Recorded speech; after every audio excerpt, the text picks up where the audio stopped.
ప్రభుని మహింపరుస్తూ గట్టిగా చప్పట్లు కొడదాం.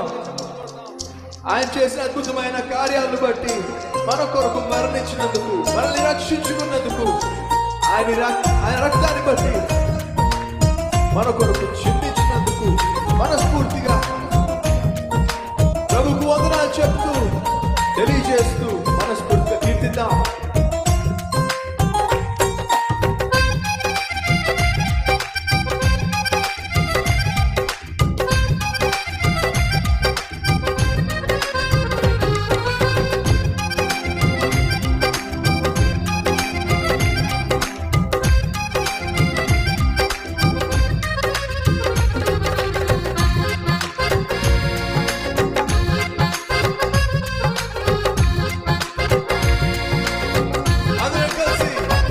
యేసు రక్తము రక్తము, యేసు రక్తము రక్తము రక్తము, యేసు రక్తము రక్తము రక్తము, యేసు రక్తము రక్తము రక్తము, అమూల్యమైన రక్తము, నిష్కళంకమైన అమూల్యమైన రక్తము, నిష్కళంకమైన రక్తము, యేసు రక్తము రక్తము రక్తము, యేసు రక్తము రక్తము రక్తము.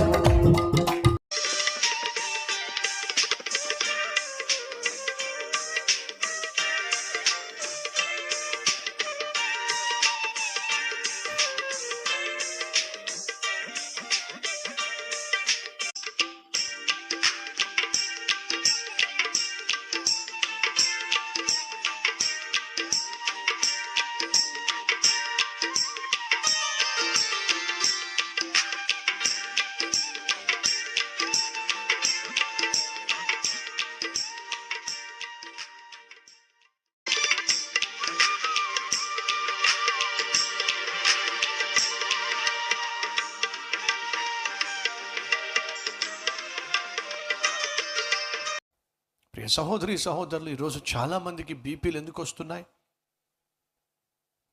వారు కలిగి ఉన్న కోపతాపాల వల్లేగా. వాళ్ళని కలిగి ఉన్నటువంటి అంటే అందరి విషయంలో కాదు సుమా. ఒకవేళ మీలో ఎవరైనా ఆయా కారణాలను బట్టి బీపీతో, ఆయా కారణాలను బట్టి అనారోగ్యంతో బాధపడుతున్నట్లయితే, ఇది అందరినీ ఉద్దేశించింది కాదు, కానీ అత్యధికముగా చాలామందికి బీపీ. ఎందుకు బీపీ? ఎవరో దీవించబడుతూ ఉంటే తట్టుకోలేక అసూయతో రగిలిపోతున్నా బీపీ వస్తుంది. అయిన దానికి కాందానికి కోప్పడిపోతున్నావు, ఆవేశపడిపోతున్నావు, ఆగ్రహానికి లోబడిపోతున్నావు, అనకూడని మాటలు అనేస్తున్నావు, అరిచేసేస్తున్నావు, కేకలేసేస్తున్నావు. ఎందుకు అలా చేస్తాము అంటే ఓర్వలేనితనం. ఎదుటివారు దీవించబడితే ఓర్వలేనితనం. ఎదుటివారు ఆశీర్వదించబడితే, హెచ్చించబడితే, వారి జీవితాల్లో వర్ధిల్లుతూ ఉంటే ఓర్వలేనితనం. ఇది ఆరోగ్యం కాదు. అసూయ, మత్సరము, కోపము, క్రోధము, ఆవేశము ఇవి ఆరోగ్యాన్ని పాడు చేస్తాయి. అపవిత్రత నీ ఆరోగ్యాన్ని పాడు చేస్తుంది. పాపిష్టి అలవాట్లు నీ ఆరోగ్యాన్ని పాడు చేస్తాయి. క్షమించలేని తత్వము నీ ఆరోగ్యాన్ని పాడు చేస్తాయి. దేవుడు నాకు ఇచ్చిన మహాకృప ఏమిటంటే, ఎవరు నాకు ఎటువంటి ద్రోహం చేసినా, అన్యాయం చేసినా, బాధ పెట్టినా మనస్ఫూర్తిగా క్షమించే కృప దేవుడు నాకు ఇచ్చాడు. ఎవరి మీద కానీ ఎటువంటి ఆయాసం కానీ లేదు, కోపతాపాలు కానీ. చెప్పండి ఏంటిది? దీన్ని ఏమంటారండి? పీక. అవునా? పీకల దాకా ఏమిటట? పగట. మనలో కొంతమందికి పీకల దాకా ఉంటుంది. ఏమిటి? పగ. ఉందా అండి? కొంతమంది కోడళ్ళకి అత్త అంటే పీకల దాకా పగ, కొంతమంది అత్తలకి కోడలంటే పీకల దాకా పగ. దయచేసి గమనించండి. పగ పట్టడం కానీ, పగ సాధించడం కానీ, క్షమించలేకపోవడం కానీ, మనసులో ఆయాసం పెట్టుకోవడం కానీ, దేవుని మహాకృపను బట్టి వీటిని జయించే ధన్యత దేవుడు నాకు ఇచ్చాడు. నా జీవితంలో ఎవరైతే నాకు బహుగా నన్ను బాధ పెట్టారో, బహుగా నన్ను వేదనకు గురి చేశారో, వారి గురించి ఆలోచిస్తూ అనేక సందర్భాల్లో నేను మదన పడిపోతున్నప్పుడు, లోపట కృంగిపోతున్నప్పుడు, లోపట బాధపడిపోతున్నప్పుడు ఒకరోజు దేవుడు నాతో మాట్లాడాడు. ఏమని తెలుసా? నిన్ను బాధ పెట్టే, నిన్ను వేదనకు గురి చేసే, నువ్వంటే గిట్టని వారి గురించి ఆలోచించటానికి 10 నిమిషాలు కూడా సమయాన్ని అలాంటి వాళ్ళ కోసం కేటాయించకు. ఎందుకంటే నీ సమయాన్ని దొంగిలించే హక్కు వాళ్లకు లేదు. వాళ్ళ గురించి ఆలోచించవలసిన అవసరము నీకు లేనే లేదు. Don't waste your time thinking about someone who doesn't like you. నిన్ను ఇష్టపడని వారి గురించి అనవసరంగా ఆలోచించి నీ సమయాన్ని పాడు చేసుకో మాకు. ఇది దేవుడు నాతో మాట్లాడినప్పుడు అప్పటి నుంచి నేనంటే గిట్టని వాళ్ళు, నేనంటే పడి ఏడ్చేవాళ్ళు, నన్ను ద్వేషించి దూషించి బాధ పెట్టేవాళ్ళు మధ్యలోకి వస్తే వెంటనే తొలగించేసుకుంటాను, వెంటనే నా మనస్సు మార్చేసుకుంటాను. ఎందుకని?